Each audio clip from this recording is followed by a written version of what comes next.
اس ماہ کی 15 تاریخ کو تلنگانہ کابینہ کا اجلاس ہوگا۔ اس اجلاس میں BC ریزرویشن کے مسئلے پر تبادلہ خیال کیا جائے گا، ساتھ ہی ہائی کورٹ کے فیصلے پر بھی بات چیت کی جائے گی۔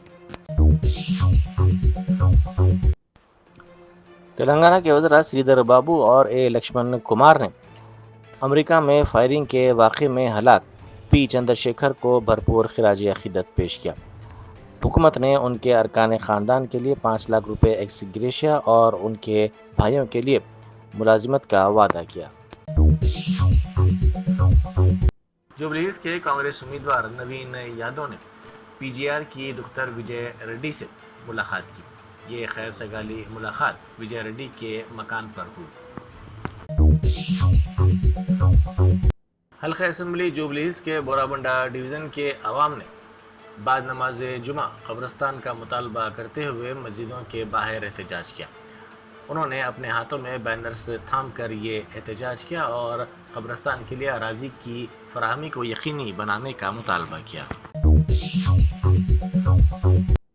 حیدرآباد پولیس نے عوام کو انتباہ جاری کرتے ہوئے کہا کہ سائبر فراڈ کرنے والے سوشل میڈیا میسیجنگ ایپس اور نقلی ویب سائٹس کے ذریعے AP کے فائلز پھیلا رہے ہیں۔ یہ نقلی ایپس اور فائلز حکومت کے فوائد، بینکنگ خدمات یا سرمایہ کاری کے منافع کا جھوٹا دعویٰ کرتی ہیں۔ ان کو ڈاؤن لوڈ کرنے کی خواہش کی جاتی ہے۔ جیسے ہی یہ انسٹال ہوتے ہیں، فون کی تمام معلومات چوری کر لی جاتی ہیں، جس سے دھوکہ دہی اور شناخت کی چوری کے واقعات پیش آتے ہیں۔ ACB کے عہدیداروں نے سکندرآباد میں پدما راؤ نگر سب ڈویژن لالا گوڑا سیکشن میں TGSP-DCL کے سب انجینئر سدھاکر ریڈی کو رشوت لینے کے الزام میں گرفتار کر لیا۔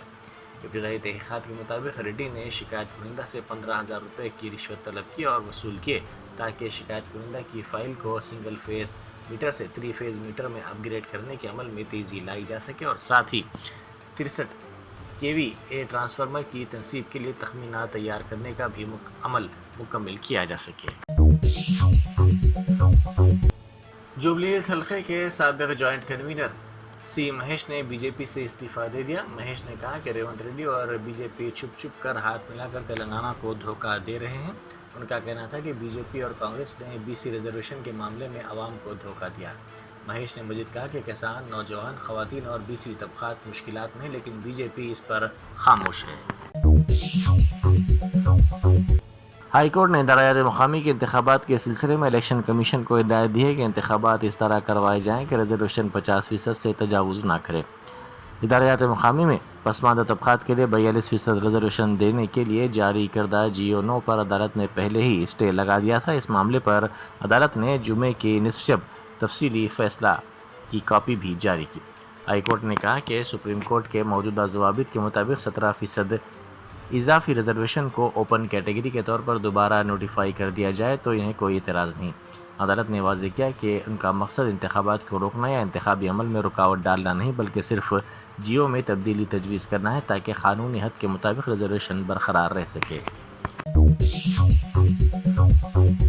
مجلس کے رکن اسمبلی محمد ماجد حسین نے اسکول و کالجز کے طلباء کے درمیان سیرت کے مقابلے منعقد کیے۔ اس موقع پر انہوں نے مضمون نویسی کے مقابلوں کے انعامات کی تقسیم عمل میں لائی۔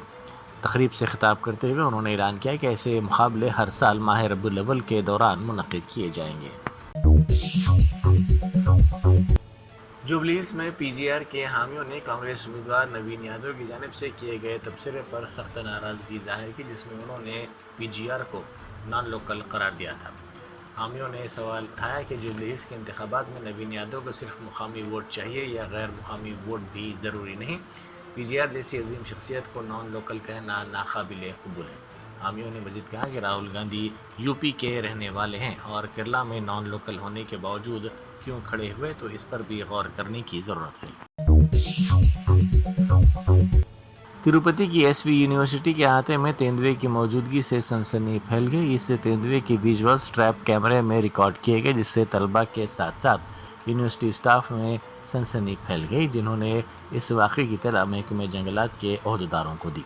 بعد ازاں محکمہ جنگلات کے عہدیداروں نے وہاں پہنچ کر معائنہ کیا اور تیندوے کو پکڑنے کی کوششوں میں تیزی پیدا کر دی۔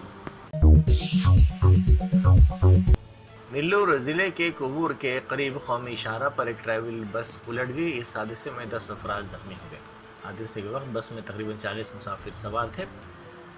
یہ بس بنگلورو جا رہی تھی کہ یہ واقعہ پیش آیا۔ زخمیوں کو فوری طور پر علاج کے لیے قریبی دواخانہ منتقل کر دیا گیا۔ حکام نے حادثے کی وجوہات کی تحقیقات کا آغاز کر دیا۔ تروپتی ضلع کی CMR ایلومینیم فیکٹری میں زبردست آگ بھڑک اٹھی۔ بتایا جاتا ہے کہ فیکٹری کے اندر 2 برائلر پھٹنے کے بعد یہ آگ لگی، جس کے نتیجے میں 5 مزدور جھلس گئے۔ فائر بریگیڈ کے عملے نے فوری طور پر موقع پر پہنچ کر آگ پر قابو پانے کی کارروائی شروع کی۔ آگ کی شدت اتنی زیادہ تھی کہ صنعتی یونٹ کا نصف سے زیادہ حصہ جل کر خاکستر ہو گیا۔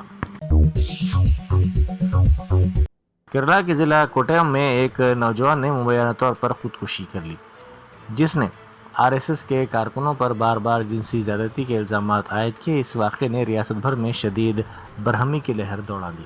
پوسٹ میں نوجوان نے تحریر کیا کہ اسے 4 سال کی عمر میں زیادتی کا نشانہ بنایا گیا اور بعد میں RSS تنظیم کے کئی ارکان کی جانب سے مسلسل جنسی استحصال کا سامنا کرنا پڑا۔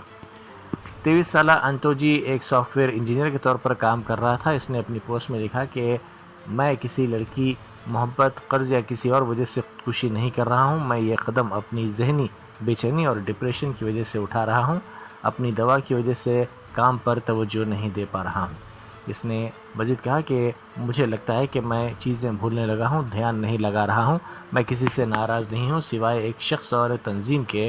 وہ تنظیم ہے RSS، جس میں میرے والد نے مجھے شامل کیا تھا۔ وہی جگہ میری زندگی کے سب سے بڑے زخموں کی وجہ بنی۔ غزہ کی دوبارہ تعمیر نہیں کی جائے گی۔ ماہرین کے مطابق ان شہروں کو ملبے سے صاف کرنے کے بجائے غیر ترقی یافتہ زمین پر نئے شہر تعمیر کرنا زیادہ عملی اور لاگت والا ہوگا۔ دنیا کا سب سے بڑا طیارہ گزشتہ روز شمس آباد ایئرپورٹ پر پہنچا۔ اس کو دیکھنے والے حیرت زدہ ہو گئے۔ یہ دیو قامت طیارہ اینٹونوف کہلاتا ہے اور اس میں 4 طاقتور ٹربائن نصب ہیں۔ اس طیارے کا وزن 1,81,000 کلو گرام ہے، جبکہ اس کے پروں کا پھیلاؤ 6,760 مربع فٹ تک ہے۔ اینٹونوف کی خاص بات یہ ہے کہ اس میں بھاری سامان لادنے اور اتارنے کے لیے ٹرک براہ راست اندر داخل ہو سکتے ہیں، کیونکہ اس میں خصوصی ریمپس لگائے گئے ہیں۔ جمعیت العلماء ہند کے صدر مولانا ارشد مدنی نے دیوبند کے مرکزی دروازے پر کھڑے ہو کر افغانستان کے وزیر خارجہ امیر خان متقی کا استقبال کیا، جو دارالعلوم دیوبند کا دورہ کرنے کے لیے سہارنپور پہنچے۔ بیرسٹر اسد الدین اویسی MP و صدر کل ہند مجلس اتحاد المسلمین نے وزیر اعظم مودی کی جانب سے غزہ امن منصوبے کی کامیابی پر صدر امریکہ ڈونلڈ ٹرمپ کو مبارکباد دیے جانے اور اسرائیلی وزیر اعظم نتن یاہو کی لیڈرشپ کی ستائش کیے جانے پر شدید اعتراض کیا۔ انہوں نے کہا کہ نتن یاہو دنیا کا سب سے بڑا غنڈہ اور جہنم کا کتا ہے۔ اس نے 65,000 افراد کو ہلاک کیا، 12 لاکھ افراد بے گھر ہو گئے اور مودی اس کی قیادت کی تعریف کر رہے ہیں۔ انہوں نے پوچھا کہ کیا مودی کے نظریات اور یہودی نظریات ایک ہیں؟ سہارنپور میں دارالعلوم دیوبند کے دورے پر افغانستان کے وزیر خارجہ امیر خان متقی پہنچے۔ اس موقع پر جمعیت العلماء کے صدر مولانا ارشد مدنی نے کہا کہ ہمارا افغانستان کے ساتھ علمی اور تعلیمی تعلق ہے۔ وہ اپنے مادر علمی سے ملاقات کے لیے آئے ہیں اور اس کے بعد وہ ہم سے بات کریں گے۔ مرکزی وزیر داخلہ امت شاہ نے کہا ہے کہ ملک میں مسلم آبادی اب 24.6% تک پہنچ گئی ہے۔ وزیر داخلہ کے مطابق یہ اضافہ قدرتی ترقی نہیں بلکہ دراندازی کی وجہ سے ہوا ہے۔ سرکاری اعداد و شمار کے مطابق 1951 میں ہندو 84%، مسلمان 9.8%، 1971 میں ہندو 82%، مسلمان 11%، 1991 میں ہندو 81%، مسلمان 12.12%، 2011 میں ہندو 79.8%، مسلمان 14.2% ہیں۔ وزیر داخلہ نے کہا کہ دراندازی، آبادیاتی تبدیلی اور جمہوریت باہم مربوط ہیں۔ ان عوامل کو سمجھنے تک ہمارے ملک، ثقافت، زبانیں اور آزادی خطرے میں رہیں گے۔ صدر امریکہ ڈونلڈ ٹرمپ نے کہا ہے کہ نوبل انعام حاصل کرنے والی شخصیت نے انہیں فون کیا اور کہا کہ وہ یہ انعام ان کی عزت میں قبول کر رہی ہیں کیونکہ وہ واقعی اس کے مستحق ہے۔ ٹرمپ نے مزید کہا کہ انہوں نے کبھی یہ نہیں کہا کہ یہ انعام مجھے دو، تاہم ان کا خیال ہے کہ ممکن ہے کہ وہ ایسا کہہ چکی ہوں۔ انہوں نے کہا کہ وہ اس کی مدد کرتے رہے ہیں اور انہیں خوشی ہے کیونکہ انہوں نے لاکھوں زندگیوں کو بچایا ہے۔ نوبل انعام 2025 ماریا کورینا کو دیا گیا، جو وینزویلا کے عوام کے لیے جمہوری حقوق کے فروغ میں نمایاں رول ادا کر چکی ہیں۔ Germanten super speciality hospital national award winner doctor Mir Jawad Zar Khan, German trained senior orthopaedic surgeon and director, ماہر ڈاکٹرز ڈاکٹر واصف اعظم اور doctor Bharavi Chanduri, senior cardiologist اور دیگر ڈاکٹرز نمایاں خدمات انجام دے رہے ہیں۔ Robotic surgery, advance cath lab, MRI، operation theatre, ICU، 2D ultrasound جیسی سہولیات سے آراستہ کارپوریٹ لیول ہاسپٹل، واجبی فیس میں ہر مرض سے شفا یابی کے لیے جرمنٹن سپر اسپیشلٹی ہاسپٹل، عطاپور،